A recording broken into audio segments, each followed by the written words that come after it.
You know, I really think deep down he understands that. And that's why I too am a glass half full guy. I'm not sure there won't be a war here. I certainly hope there's not a war here, for the good of the country, for the good of all countries, and for the world, because this thing could escalate and get very ugly. Exactly. So let me ask you another question. This is something I'm fascinated by. I've been talking to a lot of people in your country, just such wonderful people. The Iranians are wonderful people, open, expressive, transparent, giving, and they really love Americans. I don't know what it is, but they're fascinated by the American culture. Everything about America, they seem to be very fascinated by, and they're very kind about, their words to me as an American. I have not yet had one person come to me and said, American, get out of here, or I have not been given that kind of treatment. Some people in the government have been very suspicious of my being here, and I understand that. But the people of Iran are, I think, a very special people. You know that. Iranians are peaceful people. They are not warmongers, and they are smart. They differentiate between the people and the government. Yeah. And by government, I don't mean just the administration. I mean the entire governing system in Washington. They have a good instinct for making connections with the outside world. Iranians, we have a 7,000-year-old civilization. Yeah. We know how to live with the other people. That's one of the secrets to our long life and this 7,000-year-old civilization. Iranians are very hospitable people, warm, and they are intellectuals. They're transparent and smart, as you just said. But they understand that whatever Americans are doing to Iran is not representative of average citizens in the United States. Right. But the White House and the system of government in there actually represents the deepest state in the United States, and they know it pretty well. So they differentiate these two. I think that's astute. And Israel plays a big part of that as well. I think Israel has a certain amount of dominion. When it goes to Israel, they don't see any difference between the people and the regime because they see it as just one entity, the occupying regime, not just because of the cruelty and the brutal genocidal actions that they've been doing to the Palestinians and others, but also because of all the crimes they've been doing to Iranians, to the Lebanese, to Syrians, to everyone in the world, even to Americans. American taxpayers are paying for IPAC policies, for Israeli policies, and we all know that that's no secret. Yeah.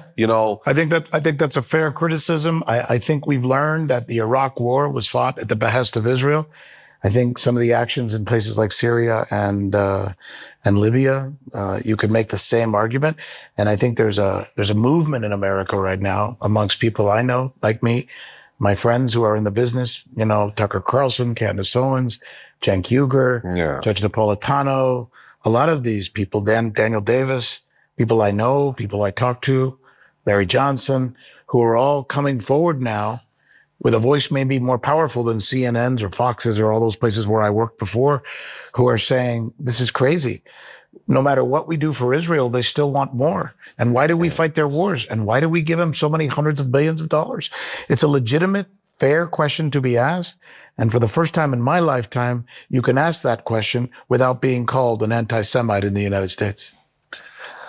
Personally speaking, I have a personal question, and that's how long would Americans wait before they start protesting at the government? How long are we going to pay for Israeli wars?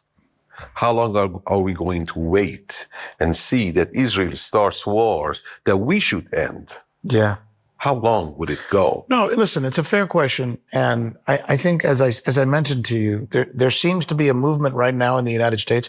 There's a reason that Mr. Netanyahu and the Israelis just purchased TikTok. There's a reason they're about to buy CNN. And there's a reason that they bought CBS. because they seem to believe that they're losing public opinion, and the way to get it back is to own those entities. So they're going out and buying those entities. You know this. You're astute. But let me turn the tables on you a little bit. And you mentioned Americans and protesting these things. Are the people of Iran allowed to protest? Yes, definitely. Under Are you sure? Yeah. That's the constitutional right. Under the Pahlavi, the former regime, the toppled Pahlavi regime, we didn't have a right. Yeah, the Shah. We didn't have a right to do strikes or to do protests. Savak, the intelligence apparatus, would torture you, would arrest you, would not allow you to do that. That's one of the many reasons we revolted against the Pahlavi regime. And one of the main issues that was included in the Constitution, the new Islamic Republic Constitution, was the right of protest. All throughout the past 47 years, people have been protesting in front of the judiciary, in front of the governor's offices, the parliament, and the education ministry everywhere. The workers, the nurses, the retired class, everyone. And most of them without the permit of the Interior Ministry. And nobody has bothered them. Nobody has clamped down on these protests. So why now? Why was there a clampdown now?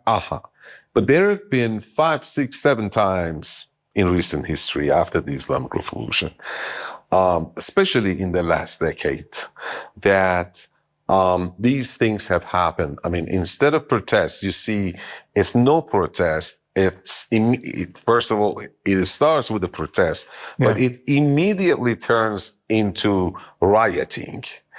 And for that, there is a universal protocol. Whenever there is rioting, you deal with it. You don't let chaos in the country. Why? Because one of the areas and domains of hybrid warfare that the Israelis and Americans have been doing against Iran pertains to using protests as a platform for doing rioting in order to weaken the Islamic Republic, in order to impose political pressure on Iran at the UN, at the EU, at everywhere, and in order to push back Iran and hinder its progress in scientific areas, especially in security areas, in economic areas, because you have to deal with the impacts and the repercussions of rioting. They have a very complicated, formula for that, how to color revolutions. They did it in Maidan. They did it in many countries. I understand that. But let's just clear the air here. These people in Iran, your countrymen who are angry about the economy, have every right to protest and every right to be angry. Do you agree? Yeah, sure. They are free to do the protest. Even the Iranian supreme leader confirmed that in the last 2-3 weeks in one of his speeches. I mean, a month ago, actually, I believe it was, just a few days after the start of protests, he appeared in front of the public. It was broadcast in media saying that the traders, the businessmen, people have, legitimate complaints about why the currency is becoming like this or that. A lot of things, corruption, things that happen in all governments. And he says they are entitled, and the Supreme Leader said that. Yeah, he said they're entitled to be mad, entitled to protest. He said the traders, the businessmen, and because in the first few days, the traders and the businessmen, they started, or at least in those areas, the protests started in central Tehran. And he said they are entitled to that right, and the government is duty bound to remove the concerns. That's we are human beings. We are people. Yeah. There is not much difference when it comes to these areas that people have a right of protest. There is not much difference here or there. But when everything becomes violent, rioting starts. Why did it become violent? I understand that you believe and your government believes that these protesters became violent because they were instigated, because there was some external force cast upon them that first caused them to be angry and then caused them to act out and become violent. Can you explain that? All throughout the past 1 or 2 decades, the Israelis, Americans, as well as MI6, they have developed an intricate network, a complicated network of how to do that in Iran. They've been using social media in order to develop a network of leaders that would appear in front of hundreds of protesters. Their goal is completely different.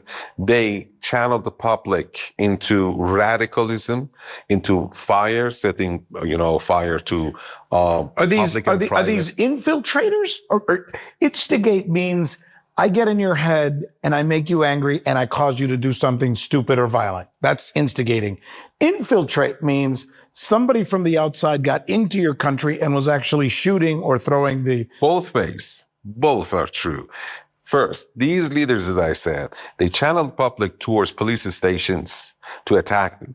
But the public understands that this is police station. Huh. So there are always some, hooligans, villains that would follow these leaders, but they step back because they are attacking a police station. The normal protesters, average citizens, they step back. They understand there is something going on that's completely different from what they want.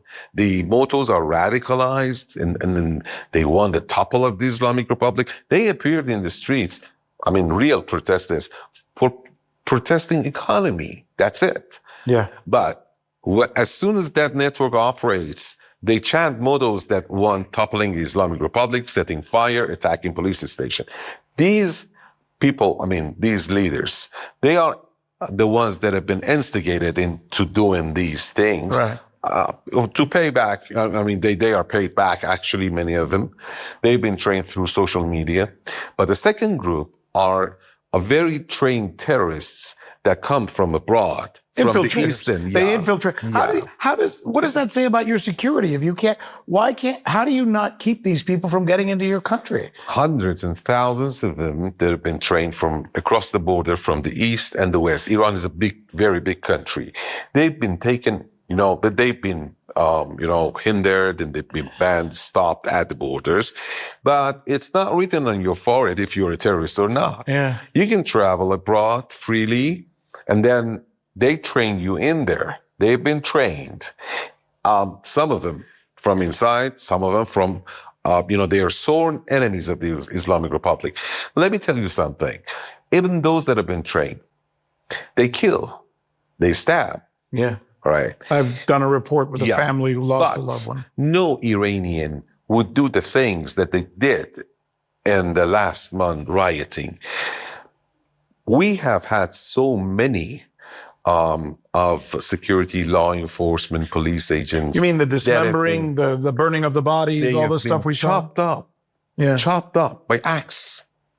Iranians are no violent people to do that. They might get angry and start quarrel. So you're saying they had to come from the outside because there was just... They are the sworn enemies that have been fighting the Islamic Republic, like the MKO, like the PJAK, the PKK of the Kurdish parties, like the terrorist Rigi, or they call it Jaish al-Ad, whatever, the Israeli mercenaries across the border in the southeast.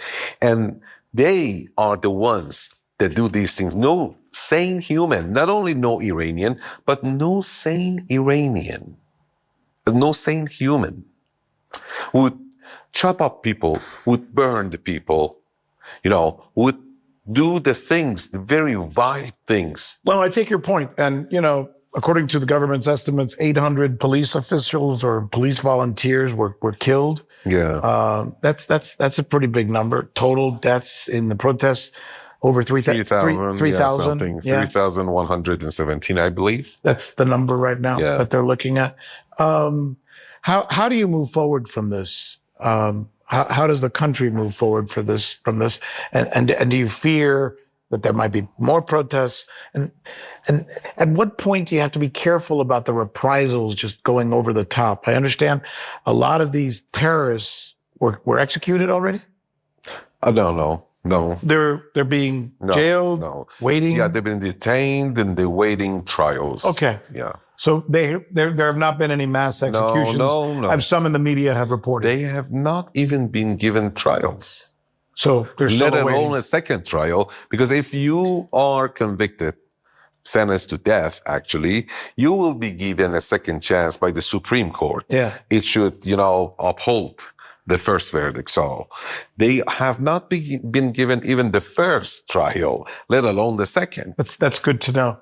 In the end, as we wrap this up, I'm getting an optimistic sense from you that our countries are not going to be entangled in an escalatory war that could be very dangerous for this region. Is that what I'm sensing you're saying? Well, are you confident? I'm confident about what I said, and I insist on that. For the past 7-8 months after the war, they started a complicated plan. I mean, the Israelis and Americans. Yeah. They tried to get into the Iranians' minds. The opposition TVs, the Israeli, American media outlets all tried to say that there will be a second attack, a second war immediately. Each day they repeated that. Why?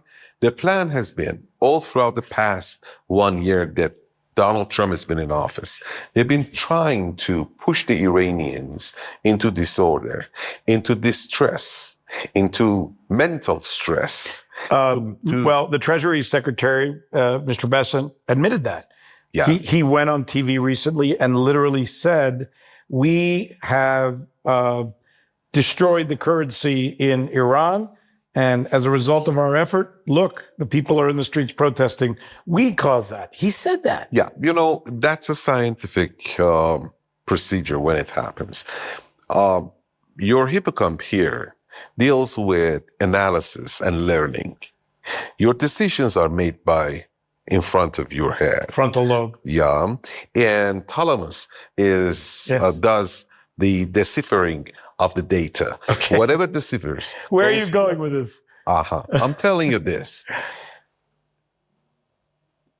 The hippocamp shrinks under specific conditions. If you are stressed a lot, if you have a community for the past 1 year, they've done attacks, wars, and, rumors, and instigating rioting and bringing in the U.S. naval fleet, they are imposing a lot of mental strain on the Iranian minds in order to keep them busy with doing, not specific things, to go into chaos. They are pressuring that what they do is a war of attrition, but here. So that's the mental plan, actually, but that's not the only one. I do believe they really mean something else. One of them is this. The other one is that if we don't strike a deal, what would happen? As you just asked me. Well, the United States would go on with hybrid warfare like what they did all throughout the past decade. Sanctions, more castigatory measures. Sanctions are useless, but they impose it and they go for psychological warfare again, continue it. They go for sabotage, cyber attacks, terror, assassination, but you just said something. You just said sanctions are useless. Yeah. No, they're not. One of the reasons your economy sucks is because they're useless. No. The harshest sanctions were imposed by Obama. Donald Trump has not added up anything in essence. Really? All over the paper, he has done a lot of sanctions, but the laws are important. So the laws were imposed under Obama. Obama has been the worst president with regard to Iran, unlike the deal that many people say, okay, there's been the JCPOA. No, the harshest sanctions came into action when Obama was in office. It seems to me that while these sanctions are in effect, your economy is going to be a damaged goods. So I'm thinking that in the world of the future, which seems to be something coming, I don't know when, maybe in my lifetime, maybe in your lifetime, maybe not, but it seems to be coming for sure. We will live in a world where the United States banking system, the SWIFT system, the US dollar will not reign supreme, and countries like yours will be able to do business and trade with whoever the hell they want to, and that the United States... How do you think we've been living on? in the past. Are you doing it already? Is that what you're saying? Yeah. Successfully? Yeah. How do you think that's the American media figures? Okay. How do you think that we've been selling crude 2.3 million barrels a day? How do you think we've been dealing with the outside world? Because you've gone around the banking system, gone around SWIFT, How do you think we've been, supplying, providing our basic needs throughout the world? We've been doing business. Yes, sanctions are harmful, but the more U.S. sanctions are imposed on a larger number of countries, like 30 more countries. Now, they feel the more countries will do what your country and Russia have done. Exactly. And find a way around it. Yeah, and then like the BRICS countries, how are we doing business with China or with Russia or with others? Now, we are using our own currencies. That's one of the simplest ways to exclude the dollar impact. Okay, that's why Donald Trump threatened the BRICS countries. If you go to exclude dollar from your multilateral trade, I will impose tariffs on you, because he knows the impact. Now, yes, sanctions are harmful, but everything should not be blamed on sanctions. We ourselves have deficiencies. Okay, so that plays a role. That has a share as well. Important. Okay, so Iranians. Does the Supreme Leader know that? Yeah, sure, definitely. He understands that? Yeah, he has been saying. He admits to his own culpability. Not his own, but I mean his government's culpability. Nobody says we are perfect in Iran. Nobody. Neither the people, nor the Supreme Leader, nor the government, nobody says we are perfect. Yeah. We have our deficiencies. We are struggling with our problems, mismanagement here and there. Some corruption. But when you have some kind of problems, okay, but you're a target country and more stress and pressure is imposed on you, then definitely you feel more vulnerable. When you are the target country that the bigger power of the world, the biggest powers in the West, they try to instigate riots in you. They impose hybrid warfare. Definitely you will have more problems. You won't find the opportunity to deal with your deficiencies and remove your fair. Yes. imperfections. Now, what I see for future. Okay. It's a good place to end the conversation. Take me to the future. As I said, I see mega chances for a deal because of the United States. And even if there is a deal, it's not clear if the U.S. will comply with that or not, especially with a Donald Trump in office. But secondly... So what is the future of U.S. and Iran relations? They go for hybrid warfare in all those areas they just said. A war of tankers at sea, sabotage, terror, assassination, cyber attacks, imposing sanctions that I said, there is no new sanction that could work, but the psychological impact for them works.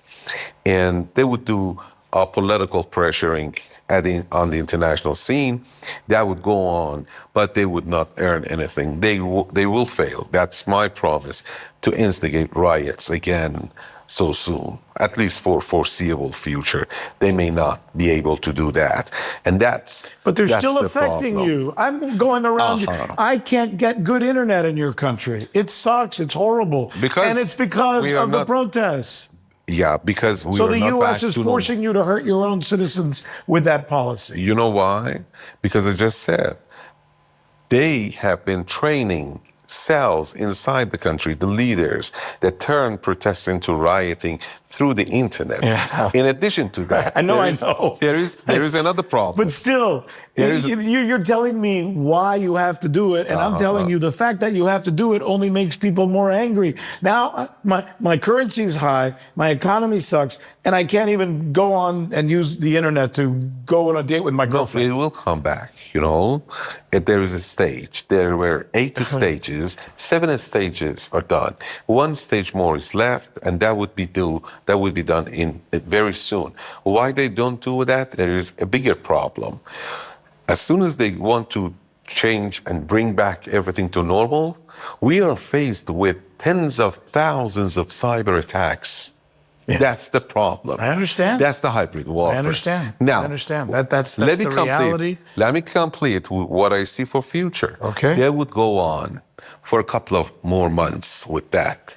Their naval fleet stays outside the Persian Gulf and Sea of Oman, in the Arab Sea probably, for a couple of more months.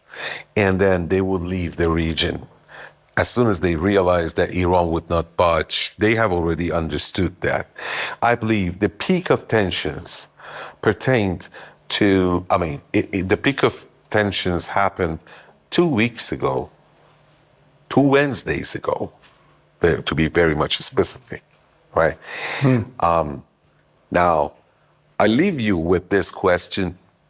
What happened that night? Ever since that night, the U.S. was to do war games. They announced it first. Iran immediately said that I want to do war games. Pentagon stood down, said, okay, we procrastinate that. And we step away from your waters because IRGC is legally in charge of the Strait of Hormuz. These are the Pentagon statements, right? And then, okay, just don't get close to us. They moved back to 1,000 kilometers to 1,400 kilometers away. Iranian drones flew over them to record everything, to see their arrangements and everything far away, 1,000 to 1,400 kilometers away. And then they shoot down the first, and they said, okay, we didn't mean to escalate the tensions into war. We were afraid that we might come under attack. Iran sent the second drone, and then they didn't do anything. Now, here is the question. What happened 2 Wednesdays ago that after that we can see that Iran is even chasing them 1,000 kilometers away at least?